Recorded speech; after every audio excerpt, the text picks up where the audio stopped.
It is a pleasure to welcome back to the program Mark Goldberg. He is the editor of UN Dispatches and also the host of globaldispatchespodcast.com. And it's a show, folks, that I think you would actually really enjoy.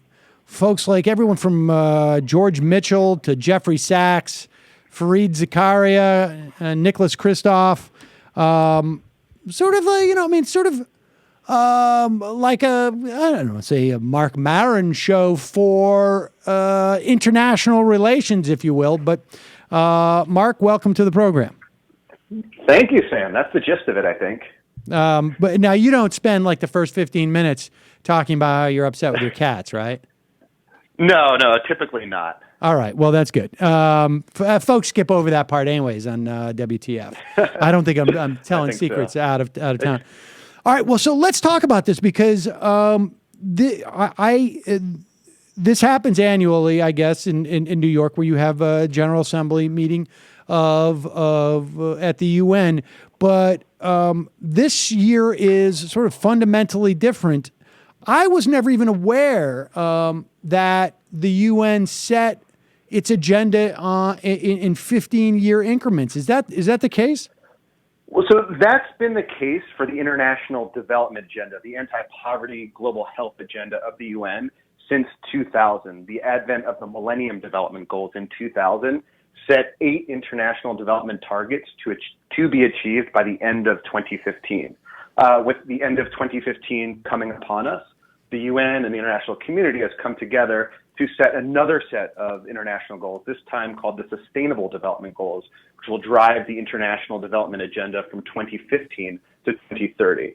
And so how did they do, obviously, and I don't know if this was part of that story, but I learned from your site of the extraordinary success in terms of malaria, which may not necessarily be part of that, but give us a sense of what go ahead.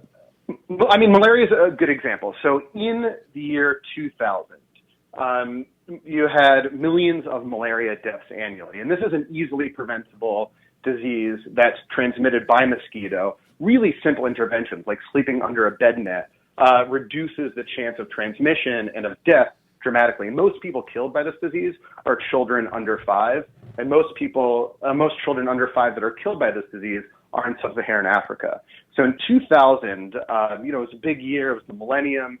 The Pope at the time, and also George Bush to his credit, and Bill Clinton to precede him, decided to come together around a set of international development goals to just reduce the burden of poverty and these horrible diseases. One of the goals they set was to reduce malaria deaths by half in 15 years' time. And that goal was achieved this year. Malaria deaths have been reduced by 60% as of this year, contributing to the saving of something like 6 million kids' lives. So that's just one example of this process by which governments, and this time around civil society and the public, have coalesced around a set of goals to be achieved in 15 years' time. Now, the big headline of this coming summit, which kicks off Friday in New York with the Pope's speech, is that the international community is pledging to totally eradicate global extreme poverty by 2030. And extreme poverty is defined by people who live on less than $1.25 a day. So that's the big headline, I think, going into this UNGA session. Based upon other agenda points for the Millennium Development Goals, how did the UN fare? And before we actually get to that, because the malaria thing sticks out in my mind because I remember speaking, I think it was to Naomi Klein when she had gotten back from Davos, I believe it was, in 2004 maybe, or 2005. And I remember that Sharon Stone had gotten up at one of these meetings and had basically almost hijacked it for the sake of these nets. And there was a sense, as she was trying to get commitments from people there to put, 10 million, 5 million into buying these nets, that in some ways there was a concern that this was letting off these billionaires easy because, okay, you spend a couple of $1 million on nets, you do, and it turns out, obviously, you save literally millions of lives, but you're not necessarily helping with the infrastructure that would have a longer term impact, right? Because, I mean, malaria, this is just preventive. It's not necessarily stopping the sources of malaria, right? Well, to a degree. I mean, if you can get malaria transmission rates low, malaria is considered eradicated from the country. So if you can stop the transmission, you can eradicate malaria. But your point about strengthening health systems, I think, is very important, very clear. Back in 2000, this is 15 years ago, the emphasis was on specific diseases, like reducing the burden of AIDS, TB, tuberculosis, and malaria specifically. This time around, there's a recognition that strengthening entire health systems and health infrastructures is just as important. So you'll see embedded in the new Sustainable Development Goals pledges and commitments to train a health workforce, to strengthen hospital systems, and what they call health extension workers, which are basically trained nurses who go out to rural communities and villages and advise and provide health care on in really the hardest to reach places. So those kinds of interventions that are premised on building up health systems and strengthening health infrastructure is what is sort of like the next horizon of global health interventions. And you see the NGO community in particular rallying around this idea as well. And so there are 17, you said there were 17 goals and it's close to 170 targets. Yeah. Yeah, and the top goal is the total eradication of extreme poverty. What distinguishes the forthcoming Sustainable Development Goals from the Millennium Development Goals are two things. First, back in 2000, there wasn't this recognition. There was a recognition that economic development and environmental sustainability have to be kept in two separate silos, and that you couldn't really have one without the other. What's remarkable about this forthcoming meeting at the UN is that it's a recognition by every country on the planet that you can't have one without the other. You can't have economic development without environmental sustainability, without sort of dooming us all. So there is this kind of grand bargain embedded throughout these goals that you can't have one without the other. The second distinguishing factor is that these goals are not just binding on poor countries around the world. They're something that are accepted by everyone. So, for example, the top goal of totally eradicating global extreme poverty by 2030, one goal under that, goal 1.2, is to reduce by 2/3 the number of people living in poverty as defined by national definitions of poverty. So, in theory, the U.S. is pledging to reduce its own poverty rate by substantially by 2030 by signing on to this agenda. So, okay, so I have two questions that come from that. The first is, to what extent, I mean, if it's the case that there's sort of an integration between this notion of what is healthy for the planet, and I think, I mean, I guess there's an argument that growth and sustainability are not necessarily at odds, but there's certainly a significant amount of tension there. Are there commitments that are inverse in some respects? In other words, when we talk about the growth and the sustainability, are there commitments by industrialized nations to cut emissions? Is that part of that interplay? In other words, are those who don't need growth as much as they need sort of to cap to make things more sustainable? They have skin in the game in that way? So to an extent, the Sustainable Development Goals punt that issue to the international climate change negotiations, which are coming to a head in November. But the goals do have embedded in them this idea that the developed community has to help transfer technology to the developing world to help them grow in a sustainable fashion. And a good example of this is goals related to energy consumption. The Sustainable Development Goals have within them a specific goal to promote the use of sustainable energy sources, I think by 2/3 in 30 years' time. the idea is that, a country like Niger in the middle of Africa, needs, for example, help setting up solar systems to power its cities and villages. And the wealthier countries are pledging to help them do that by signing on to this set of goals. But the specific degrees to which that's done is going to be negotiated in Paris in the big climate talks that are coming in November and December this year. And so, getting back to the agenda of eradicating extreme poverty, and then I guess the subsidiary goals of eradicating 2/3 of poverty in participating nations. Are there like benchmarks, like 7 years out, it should be here, 8 years out, it should be here, or is it we just show up in 2030 and go, oops, didn't happen? Well, so those benchmarks are going to be decided in a future meeting, I think this coming spring. The purpose of this particular meeting is to have heads of state formally commit themselves to these goals, and then some of those details are going to be worked out later on. And that's sort of similar to what happened with the Millennium Development Goals. The MDGs, as they are known, had a goal of reducing by half the number of people who live on less than $1 a day. And that was achieved largely due to the rapid growth of China and India over the last 10 years. But that specific goal was achieved, I think, in 2006. Wow. So there are going to be these kind of mid-year and midpoint benchmarks for sure. What impact do these goals have? In other words, how do respective governments, and I imagine it's different, President Cruz, I would imagine, would come back and see this as sort of some form of tyranny, and that we would have to have an agenda to specifically increase the amount of poverty we have in this country so as not to be told what to do by the UN. But give us a sense of how it's received depending on, I would imagine it's country specific, but are there broad categories? No, absolutely. So the MD, we know sort of how they will be received by looking at how the Millennium Development Goals, which were created in 2000, were received.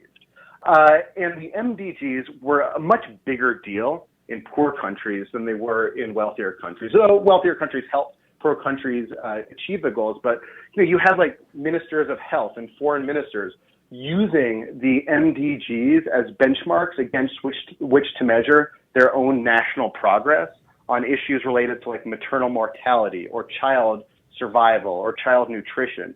They would use the MDGs as benchmarks against which to measure their own progress in their own countries, and use the MDGs as a way to rally international support to their country and to their cause. So, a reduction of child mortality is a good example. You could have a country like Ethiopia, which is a poor country riddled with child deaths and child mortality, making a national commitment to achieve the MDGs, then using that national commitment to secure donors and NGOs to come in and help them achieve that goal. So the process of goal setting was, it turns out in retrospect, very significant, even though these goals are not legally binding, right? They're just something that countries pledge to do. But it turns out having a very public pledge and having a very public goal-setting process has a pretty important galvanizing effect. So I think what the UN is trying to do with these SDGs coming forth is replicating that idea, but the ambitions and the scale of the SDGs, I think, are much grander than the MDGs.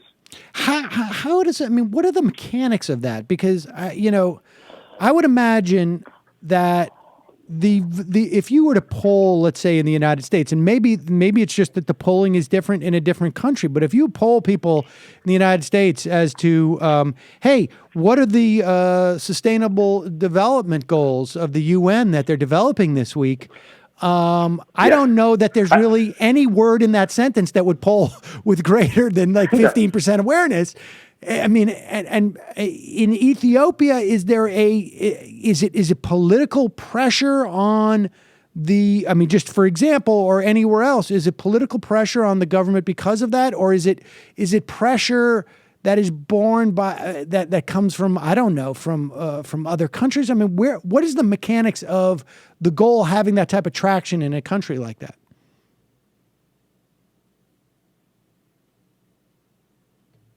Are you there? All right, folks, we seem to have lost Mark. We will call him right back. Bear with us.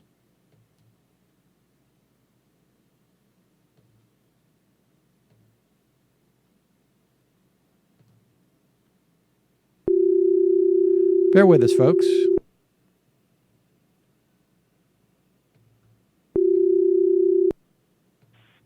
Hey, sorry about that. Hi, that's all right. I don't know if that was on our end or what, but what I was asking, I was asking just what are the mechanics of that creates that type of political pressure in a country like Ethiopia or anywhere else, where those goals actually seem to impact the governments and the NGO behavior?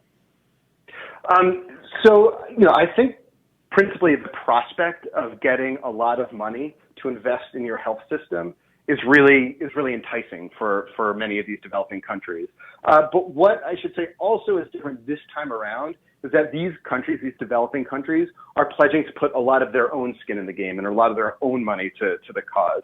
So I think one is it's a money game. Like there is this idea that there is going to be this pool of funds out there that they can tap into to reduce their own maternal mortality rates, to build solar panels, to improve resiliency in the face of a huge natural disaster, to build their buildings stronger and earthquake proof. So there is going to be funding available from different sources, not just the wealthy countries, but from the private sector as well. Governments and corporations and nonprofits are all kind of banding together around discrete parts of this agenda to help create coalitions to move the needle in the right direction. It's interesting. Good. Yeah. Well, I just add one thing. You were making the point before the call dropped about how the American public imagines this, and there is, I think, a huge gap between what Americans think that their country is doing and what the country is actually doing. In this case, the USA actually has a lot to be proud of in terms of helping advance the Millennium Development Goals. The PEPFAR, the President's Emergency Plan for AIDS Relief, helped reduce the AIDS burden in Africa in particular significantly. We were talking about malaria earlier. This entity called the PMI, the President's Malaria Initiative, helped get bed nets to Southern Africa to help us achieve the Millennium Development Goal in malaria. So the U.S. is actually doing a lot in this space, and it's sort of bipartisan, which is kind of remarkable. There are partisan aspects to it, particularly around maternal mortality and reproductive health care. Mm-hmm. This stuff easily, especially around reproductive health access and access to contraception, which is hugely important, that kind of gets caught up in domestic abortion politics. But other than that, it's a pretty kind of bipartisan endeavor. I mean, I guess the idea is if they're spending money on other issues, then they can't fund Agenda 21. And exactly. All right. Well, let me just ask you one other, a couple other questions, sort of subsidiary, I guess, at least to the Sustainable Development Goals. I imagine that one of the biggest topics that's going to be discussed as world leaders get together is Syria and the refugee crisis, and not necessarily in that order. Give me your sense of how they will be discussed, and sort of, are those two separate tracks, or is one going to be ignored? I mean, because there seems to be a refugee crisis now. Yeah, I mean, there has been a refugee crisis for 3.5 years. This is just now we're suddenly having a refugee crisis in Europe. Right. So it's suddenly on top of the political agenda. But keep in mind, Turkey, Lebanon, and Jordan are hosting by far the vast majority of Syrian refugees. There's something like 4.5 million Syrian refugees, only something like 300,000 of which have made it to Europe. The rest are in those other countries, are in Turkey, Jordan, and Syria. And so, to answer your question directly, though, yes, I think these two issues, the conflict in Syria and the Syrian refugee crisis, are going to be disaggregated at the coming UN General Assembly, which is, I think, out of necessity a bit, because the UN is so desperate to raise funds to provide for basic humanitarian assistance for Syrian refugees. The appeals, basically the way that these refugees in the surrounding countries are cared for, is that the UN says we need, in this case, about $4 billion to care for all these refugees, and they ask donors to pitch in the money, but donors at this point are giving less than half of what the UN says is required to care for the very basic humanitarian needs of these refugee communities. And that's being manifest by the refugees by things like having their food rations cut. So, for example, the World Food Program in Lebanon had to cut the calories that they can give to recipients by half because they had no money. They're running out of money.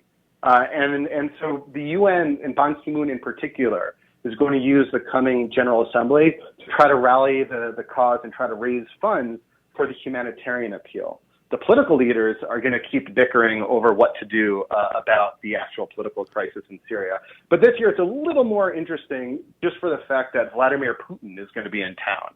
And he has his own agenda about what to do with Syria that's not necessarily the same as Obama's. So, we'll see, I think, a lot of interesting, political intrigue on that. But this basic question of how to improve the condition of these 4 million refugees, I don't think, sadly, is going to be resolved with this coming UN meeting.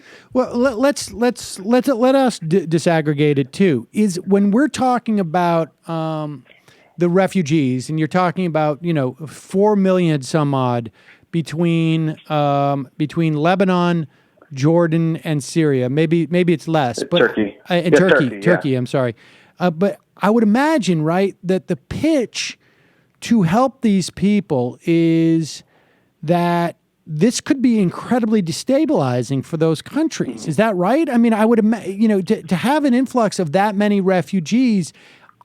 Tell me if you know, where is it most destabilizing, and then who is either most sensitive to the destabilization of those countries, and who is maybe saying, I wouldn't mind it if it was so destabilizing? Well, the country that is most at the brink is probably Lebanon, where right now 1 in every 5 people in Lebanon is a Syrian refugee. That's the scale of the crisis. Wow. Lebanon is a country that's experienced horrible civil war, a 20-year civil war from the 70s to the 90s. Right now has a very tenuous and very unstable political system that's based largely on ethnic breakdowns within Lebanon. There's this old kind of saying back in the international relations circles that when Syria sneezes, Lebanon gets a cold. You've seen some examples of reprisal and of violence and of political violence happening in Lebanon. But so far, it's held, but the country is still very much a tinderbox and obviously in a very volatile region. So Lebanon's very concerning. Jordan is also very concerning. I mean, here you have a U.S. ally that is stable, though under the surface perhaps not so. It's also a very environmentally depleted country. There's just not a lot of water and environmental resources to sustain a massive influx of people in Jordan. And there's concern that, that country, and I've heard the head of the UN Refugee Agency make this point in a meeting in Washington, D.C. I mean, here you have this key U.S. ally, Jordan, that's not very stable, that has all these environmental stresses, that has now millions of people coming into their country that they just can't handle. So how come you're not just giving us money to help feed them in these camps? And how come you're not looking for any durable solution to the refugee crisis? But Turkey is a little more of a stable country, and Turkey, despite its other issues, has actually been doing a pretty admirable job of caring for what they call guests in their country. So, I mean, but from the perspective of where are the Saudis on this? Where are the Israelis? Mm-hmm. Because, I mean, do the Saudis have something to fear by by a destabilized Jordan? Do the Israelis perceive a further destabilized Lebanon as a problem, or as perhaps, something like, okay, Hezbollah will be busy dealing with this other thing, and we don't have to worry about them? I mean, what are the different currents there? Well, with Israel, their main sort of security concern and their security issue has been manifest along the Golan Heights, where you've actually seen, because of violence, a reduction in the UN peacekeeping troops that have patrolled that strip between Israel and Syria, because of the presence of Al-Qaeda. The Al-Nusra Front for a long time held control of that territory. So now Israel suddenly, where they had this kind of modus vivendi with the Assad regime around the Golan issue. Clearly they weren't allies, but they weren't in a hot conflict. I think it's terribly concerning for Israel to have such instability right across their border. For Saudi Arabia and the Gulf countries, Saudi Arabia is one of the, I think, combatants, though not declared so, in this conflict in Syria. I mean, Syria is, to a large degree, a proxy war between a number of different actors, and Saudi Arabia is one of them. And they have not permitted any refugees from resettling in their country. Other Gulf countries, like Kuwait in particular, are out front helping to fund the humanitarian response that I was referring to before. Kuwait has played host to pledging conferences to help fund the humanitarian relief. So they're doing slightly better, and the other Gulf countries are doing slightly better on that scale. But no country in the region, other than Turkey, Jordan, and Lebanon, have opened up their borders to massive flows of refugees. So, lastly, sum it up for us. What should we be looking for over the next week and a half? I mean, is there something in particular that folks like that UN watchers like yourself are seeing as sort of the benchmark as to the success of this, or is that even the wrong way to look at it? The success of the SDGs. The fact of the SDG summit is a success itself. These goals were negotiated for over 2 years. So that we're even having this summit, in which like the Pope and Barack Obama and many other people are coming to speak, is the culmination of these last 2 years of backroom diplomacy that are now coming to fruition in a very public way. And that SDG summit then turns it over to governments and civil society to implement these goals. Behind the scenes, there's one interesting nugget. It's a little inside baseball. The president is hosting for the first time ever this UN peacekeeping pledging conference at the UN, where the background is that the UN peacekeeping is coming under a lot of stress. There have never been so many missions, so many troops deployed to so many places that are so complicated. The U.S. doesn't contribute very many troops, but it pays for 27% of the cost of all missions. And so the U.S. government, and Barack Obama, to his credit, wants very much for these missions to be more successful. So he is holding this pledging conference where countries can help contribute assets like helicopters or troops or body armor, things like that. Very tangible results may come out of this UN peacekeeping meeting. Again, a little inside baseball, but it's important for the UN system, and it's something that UN watchers in particular are going to be paying close attention to. Interesting stuff. Mark Goldberg, the show is globaldispatchespodcast.com. We'll put a link at majority.fm and also to Global Dispatch, the site itself. Thanks so much for your time today, Mark. Really appreciate it. Thanks, Sam. Bye-bye. My pleasure.